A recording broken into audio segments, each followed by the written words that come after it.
আসসালামু আলাইকুম, কায়নাত জাহান পেজ থেকে কায়নাত বলছি। নিয়ে আসলাম আরও একটি মিনি ব্লগ।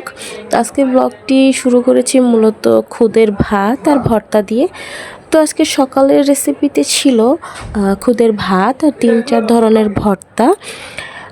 আর দুপুরে ছিল ডিম আলুর তরকারি, আলু বরবটি ভাজি আর মাসকলাইয়ের ডাল। কে কে চিনো তোমরা মাসকলাইয়ের ডাল বলো তো? তো এখানে দেখো, আমি তোমাদের সাথে কথা বলতে বলতে আমার ভর্তা প্রায় 2 ধরনের হয়েই গেছে। এখানে আমি কালিজিরাটা বাটতেছিলাম।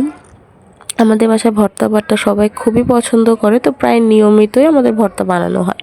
তো দেখো, এখানে আমার ভর্তা বানানো শেষ। তারপর আমি এখানে খুদের বাঁকাটা বসিয়ে দিয়েছিলাম। আমাদের এখানে কেউ কেউ বাঁকা বলে, কেউ কেউ বোয়া বলে, কেউ কেউ খুদের ভাত বলে।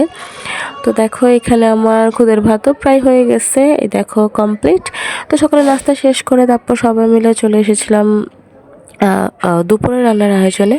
তো দেখো, এখানে আমি আজকে ডিম রান্না করব আলু দিয়ে, তাই ডিমগুলো ভেজে নিচ্ছিলাম একদম হলুদ মরিচ দিয়ে ভালো করে লাল লাল করে। আলুগুলো ভেজে নিলাম।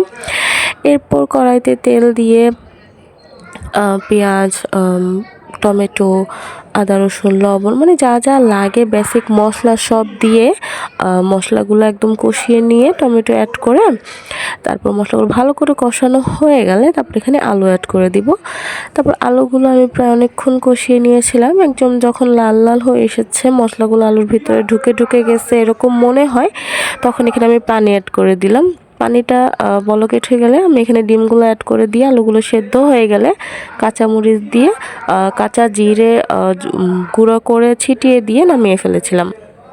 তারপর দেখো, এখানে আমি আলু বরবটি ভাজি করব। তো কড়াইতে তেল দিয়ে পেঁয়াজ দিয়ে দিলাম। পেঁয়াজটা ভাজা ভাজা হয়ে গেলে একটু হলুদ আর একটু লবণ দিলাম। আমি এই দুটো দিয়ে আজকে ভাজিটা রান্না করব। আর আলু বরবটি আমি আগে থেকে ভাপ দিয়ে রেখেছিলাম, তো ভাজিটা হতে বেশি সময় লাগেনি। কিছু কাঁচামরিচ চিড়ে দিয়ে নামিয়ে ফেলেছিলাম। তারপরে এখানে আমি মাসকলাই ডাল রান্না করব। এটা আমার শ্বশুরবাড়ির ঐতিহ্যবাহী একটা খাবার, আর আমার কাছেও খুবই ভালো লাগে।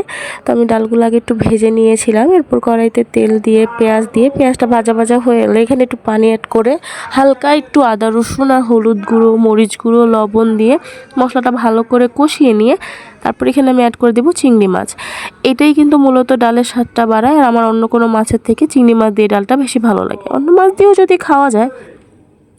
তারপর দেখো, চিংড়ি মাছটা এখানে ভালো করে কষানো হয়ে গেলে আমি এই ডালগুলো আগে ভেজে পানিতে ভিজিয়ে রেখেছিলাম, তো আমি এটা এখানে অ্যাড করে দিলাম। আর যতটুকু ঘনত্ব আমার প্রয়োজন হয়ে গেলে কাঁচামরিচ ধনেপাতা দিয়ে নামিয়ে ফেলবো। আজকের জন্য এইটুকুই। আল্লাহ হাফেজ।